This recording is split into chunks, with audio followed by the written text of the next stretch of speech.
মা ভালো লাগছে? ভালো লাগছে।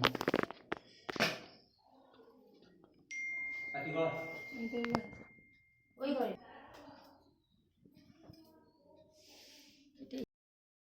দুটো একসাথে বানাবো। আচ্ছা আচ্ছা।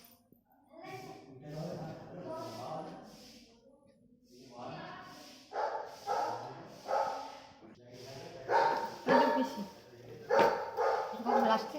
হ্যাঁ ওটা হ্যাঁ হ্যাঁ হ্যাঁ ওটা বলবি কোথায় বললাম মাথায় একটা দুর্গা দুর্গা লাগছে, মহালয় মহালয় টাইপের। ওই সাথে দিদি বাবা রে তোমার দেখি আমি করিয়েছিলাম। আরে সবাইকে আসতে হবে, বৈশাখীর বেলা দেখেছিলাম 10টা 10:30 তুমি এরকম করে নেবো না ফট করে। তারপরে খোপা করবে বললে আবার, তাহলে সেটা তো করে করতে নেবো হবে। ঠিক। তাহলে এইটা আগে তাড়াতাড়ি করে চলে আসলে তবে তো তুমি সাজতে পারবে বোকা। মা তো ঠিকই বলছে।